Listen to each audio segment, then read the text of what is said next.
Okay.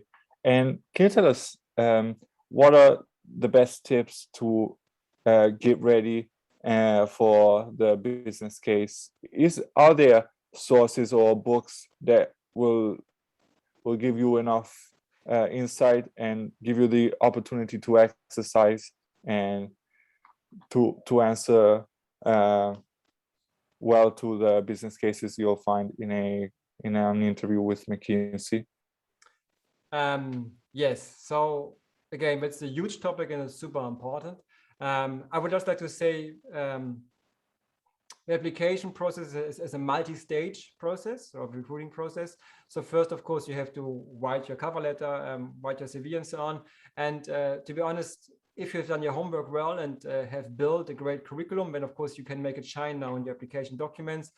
Unfortunately, I mean, I coach many students who want to go into these top consulting firms, and I often do CV reviews, and it's still possible to spoil it, right? You can have a great background, but if you kind of don't do well on your CV, anyway, but that's something that you need to do wisely. And then typically, when you get invited nowadays, before you are admitted to the case interview stage, you have to pass in most consulting firms, also the tier 2 and in some tier 3 ones, an online assessment. And of course, this has the online assessments have blossomed during the Corona pandemic because for a remote assessment, but even we already had it before. And these consulting online tests often consist of logic test, IQ test, math exercise, but also online business cases and so on.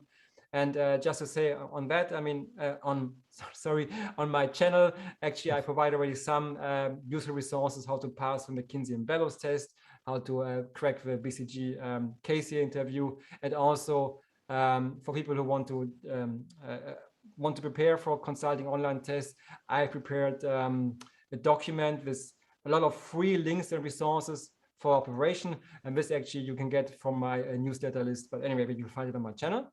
So that's actually the consulting online test, and in most cases, only once you pass the online test, you get admitted to the case interview stage, which is the classic.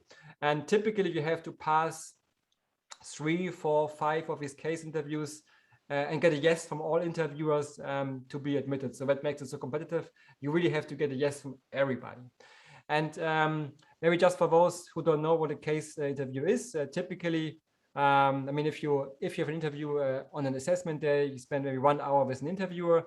We will ask you, he or she will ask you some personal questions first, and then move to the case interview. That means you get asked a question such as company XYZ had strong past 5 years, but in the last year profits went down and we don't know why. Can you help analyze? That's a classic question. And then you as a candidate are supposed to lead through this call, sorry, to this to the interview or to this case and solve it.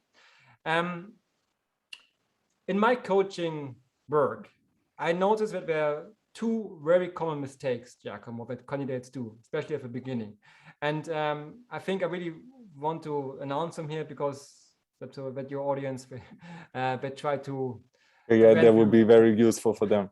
Yeah. So one thing I noticed, many candidates just they talk before they think. They go in too fast, and that is actually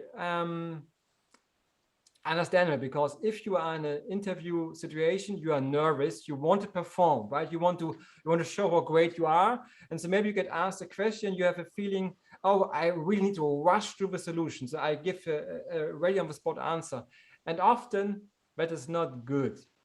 Because these business cases are complex and you need to take time to think through. So it's a very good habit that when you get asked these questions, business cases, that at the beginning you repeat what the interviewer said, then also take your time to structure the case, right? And also, so don't rush into answers.